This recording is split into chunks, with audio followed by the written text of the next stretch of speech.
né? Eu me recordo da minha orientadora, que ela dizia assim que eu sempre usava as lentes cor-de-rosa para perceber o mundo, porque eu entendo que a construção se faz não só com diagnóstico, mapeamento, mas, sobretudo, apresentando boas práticas, né? Eu acho que hoje foi realmente muito feliz na apresentação dos fundamentos e a compreensão do que é esse movimento. Não é um movimento, são movimentos, e se percebe isso claramente na fala de vocês, e eu acho que seria interessante que vocês, né, temos um tempo curto, que vocês pensassem, né, uma experiência bem-sucedida dentro dessa trajetória de vida, dessa trajetória profissional, para que nós pudéssemos ouvir, tá certo? Vamos começar com... Pois é, o Jorge disse que talvez a melhor medida para definir o ativista não é justamente os resultados, né, ou a quantidade dos resultados. Porque, de fato, às vezes é difícil mensurar o quão bem-sucedido você foi quando você está no momento de um protesto, uma campanha de conscientização, não seja lá o que for. Naquele momento, no calor da hora, é difícil ter essa percepção. Mas, assim, falando do que eu presencio, especialmente lá com os robistas e os ativistas de Porto Alegre, eu vou começar a usar o termo agora do Jorge, vou adotar. Com os robistas e com ativistas de Porto Alegre, eu tenho percebido que o que acontece normalmente é, sim, uma conscientização, em certa medida. Eu não consigo dizer se ela é grande ou se ela é pequena, mas nós temos recebido, isso vem crescendo ao longo dos anos, um feedback, né? Retorno das pessoas, tanto no sentido das críticas raivosas, quanto do apoio à causa defendida. Por exemplo, nós sempre realizamos um protesto naquela que é uma das maiores feiras agropecuárias da América, a Expo Inter, que é lá nos arredores de Porto Alegre. Todo ano há a manifestação lá. E, por incrível que pareça, mesmo num ambiente assim tão hostil, surge em determinados momentos pessoas que, enfim, de algum modo entendem a mensagem, despertam para aquilo, vêm conversar conosco, e eu já presenciei, inclusive, pessoas que deixaram de entrar no parque. Não sei se não voltaram no dia seguinte, mas, enfim, naquele momento, pelo menos, alguma coisa aconteceu lá no fundo do cérebro que tirou elas da zona de conforto. Mais confortável seria o quê? Bom, eu peguei o metrô, vim aqui até esse portão, vou entrar, é óbvio, mas não, naquele momento, aquelas pessoas, diante daquelas bandejas de carne humana, ou daqueles ativistas fantasiados de fantasmas de animais abatidos, ou diante daquelas simulações de churrasco humano que a gente gosta de fazer também, só que o fogo é de mentira, elas perceberam que havia uma pertinência naquela crítica e deixaram de entrar, pelo menos naquele dia, naquele parque. Eu espero que nunca mais tenham entrado pelo menos algumas daquelas.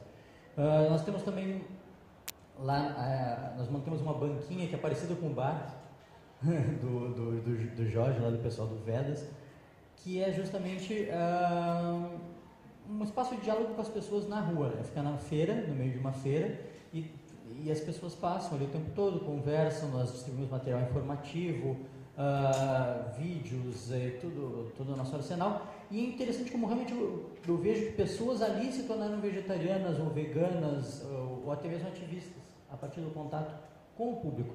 Então, realmente, o veganismo, eu acho que ele tem essa vertente muito importante da educação, não só como prática individual, mas como também uma prática de divulgação da mensagem. Eu acho que essa parte da coisa veganismo jamais pode ser ignorada. Bom, eu citei alguns exemplos práticos, né, e de resultados efetivos no judiciário. Acho que são diversas ações aí contra situações de crueldade, como rodeios, circos, CCZ, algumas questões de tráfico. Essas não dá para tentar fazer muita coisa individualmente, porque são parte de crime, e aí, como meros cidadãos, infelizmente, é mais difícil de tomar alguma atitude, a não ser fazer um termo circunstanciado, e aí a gente ficar na mão da polícia e depois do Ministério Público. Mas são várias situações que aos poucos a gente consegue mudanças. Então, de que início, dentro do Poder Judiciário, era inadmissível falar em direitos dos animais, aos poucos a gente foi conseguindo levar esse conceito para o judiciário, às vezes o judiciário com ideias arcaicas, mas que ao longo dos anos tem mostrado decisões, de certa forma, positivas para o nosso movimento. E nesse sentido até foi citado um aqui hoje de manhã, em que o juiz, em primeira instância, reconheceu o animal como sujeito de direito. Isso numa sentença. Então, falar isso há 5, 6 anos atrás, acho que era impossível. E hoje em dia já tem juiz aceitando essa situação, né? E espero que isso de forma crescente, porque na prática, no começo, não podia nem pensar em acontecer e hoje acontece. Até tem um caso engraçado, tem gente que já me condenou por isso, mas foi interessante. Eu estava fazendo uma arguição oral uma vez em defesa de animais, mais especificamente de 30 pássaros pretos, isso no TJ de São Paulo.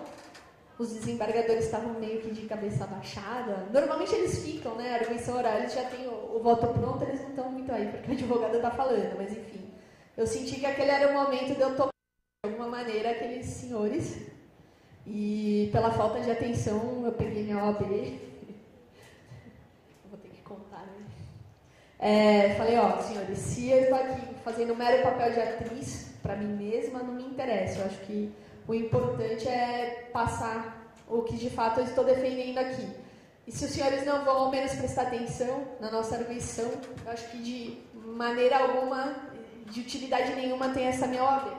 Quebrei a OAB no meio do tribunal. Todos os desembargadores passaram a prestar atenção nessa louca. Um deles pediu vistas dos autos, a gente conseguiu reverter uma situação depois que já estava com o voto pronto contra as 30 pássaros pretos, mas na verdade eu queria a soltura daqueles animais. E depois, no ato de loucura, talvez sinceridade, dentro do Poder Judiciário, que é uma coisa mais formal, né?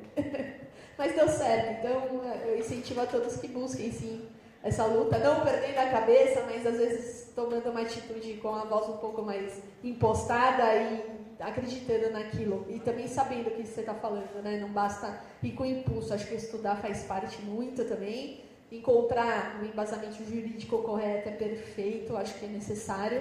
Mas também mostrando que você acredita naquela causa que você está trabalhando. E aí eu fecho falando uma citação de um professor nosso, que era desembargador também, professor Sidney Benetti. Hoje ele está no Superior Tribunal, amante dos animais, felizmente.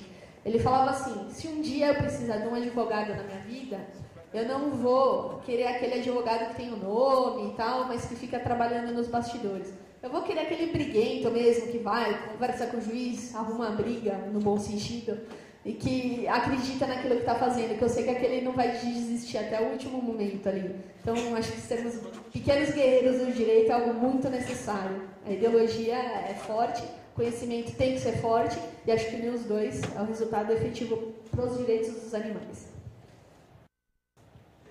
Tempo ainda?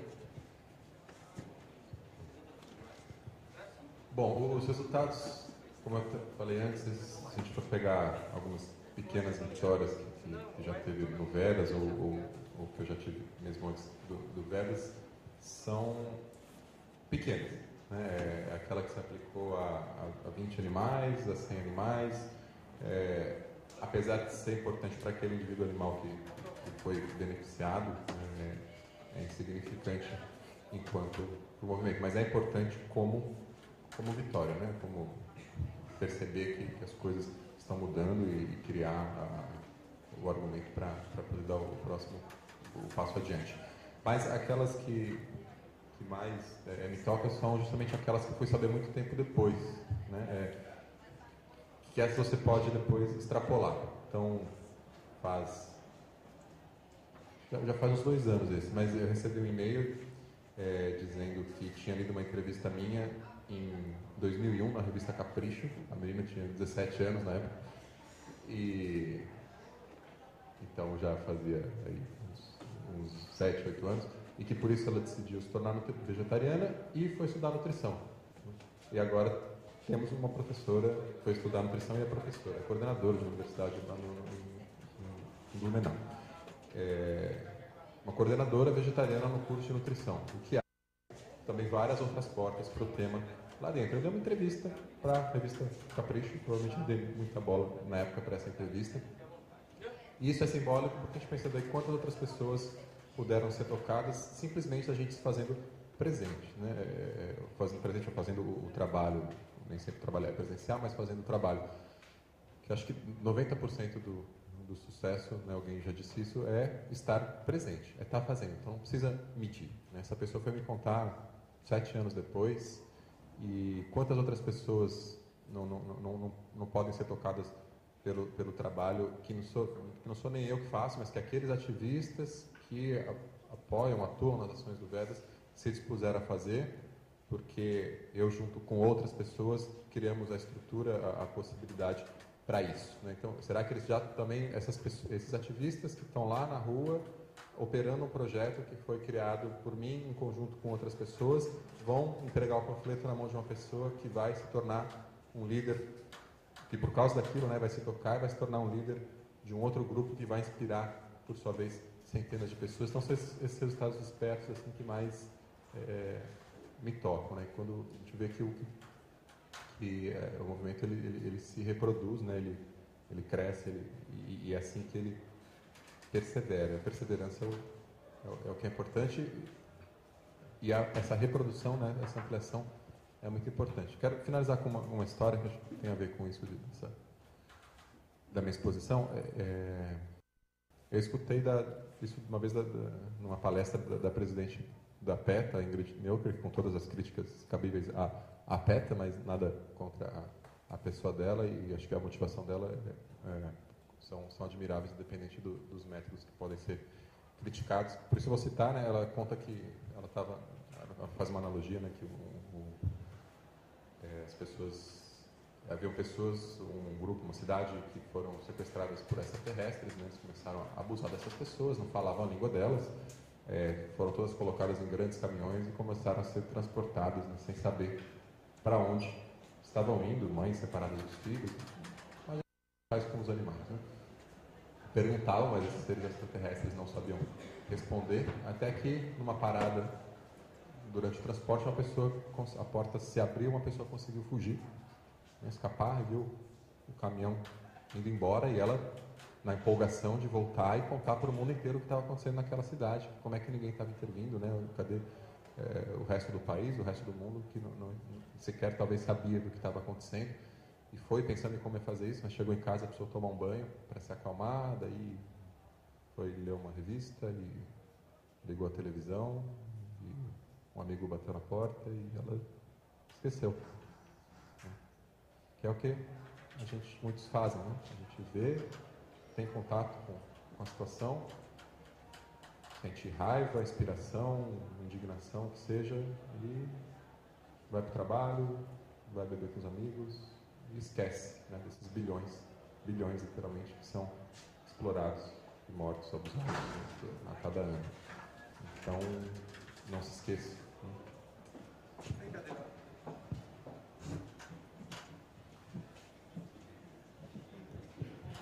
Veja só, a gente tem um dilema, né?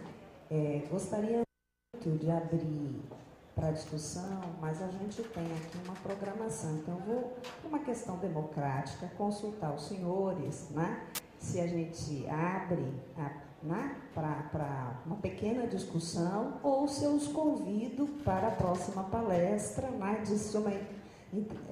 Vai ser aqui? Ah, tá. Então, acho que vamos ser desobedientes um pouquinho, pode ser? Tá certo. Pois não.